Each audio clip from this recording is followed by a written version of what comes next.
இந்த வீடியோ எதுக்கு போகிறேன்னா, பிள்ளைய நான் என்னத்துக்கு சொல்கிறேன்னா, லாஸ்ட்டாக அந்த ஃபுல் வீடியோ பார்த்துங்க ஸ்கிப் பண்ணாமல் பாருங்கள். அப்போ தான் நான் என்ன சொல்கிறேன், எதுக்கு சொல்கிறேன்னு உங்களுக்கு புரியும். ஏன்னா பாதியோடு விட்டிங்கன்னா எதுவும் உங்களுக்கு புரியாதுங்க.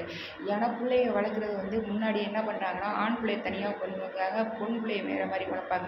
ஆம்பளை பிள்ளை தான் நம்மளை உட்கார வச்சு சாப்பாடு போடும் அப்படின்னு சொல்லிட்டு கஷ்ட நஷ்டங்கள் சொல்லி கொடுத்தோட புரியாமல் கூட வளர்த்துருவாங்க.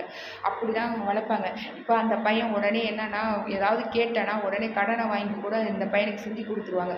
ஏன்னா அவன் நம்மளை உட்கார வச்சு சாப்பாடு போடுவான், பின்காலத்தில் நம்மளுக்கு உதவி சம்பாதிச்சு நம்மளுக்கு கொடுப்பேன் அப்படின்னு சொல்லிட்டு என்ன பண்ணிடுவாங்க, கடனை கூட வாங்கி நம்ம இங்கே செஞ்சு கொடுத்துருவாங்க. அப்படி மட்டும் செய்யாதீங்க.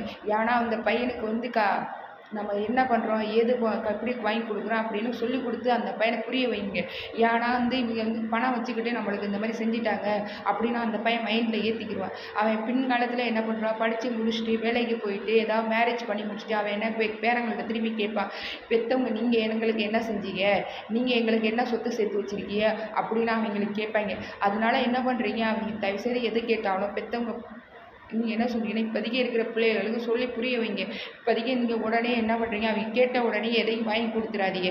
ஏன்னா நம்ம எங்கே காசு இருக்கோ இல்லையோ என்னதுன்னா இந்த நேரத்தில் நம்மளுக்கு முடியாது அப்படின்னு சொல்லிட்டு வாங்க. தயவுசெய்து கேட்ட உடனே அவங்களுக்கு வாங்கி நீங்கள் கொடுத்துட்டீங்கன்னா அவன் அந்த மைண்ட் செட்லேயே செட் ஆகிடுவாங்க. நம்ம அப்பா அம்மா நம்ம கேட்ட உடனே வாங்கி கொடுத்துருவாங்க அப்படின்னு சொல்லிட்டு அவங்க அந்த மைண்ட் செட்லேயே வளர்ந்துருவாங்க. அதனால் தயவுசெய்து அந்த கேட்ட உடனே எதையும் வாங்கி கொடுத்துடாதீங்க. அதே மாதிரி நீங்கள் படுற கஷ்டங்கள் நஷ்டங்கள் எல்லாத்தையும் சொல்லி கொடுத்து புரிய வைங்க. அப்போ தான் அவங்க பின்காலத்துக்கு உங்களுக்கு வந்து யூஸாக இருக்கும். பின்காலத்துக்கு திருப்பி வந்து உங்களுக்கு கேட்க மாட்டாங்க. அடுத்த வீடியோ.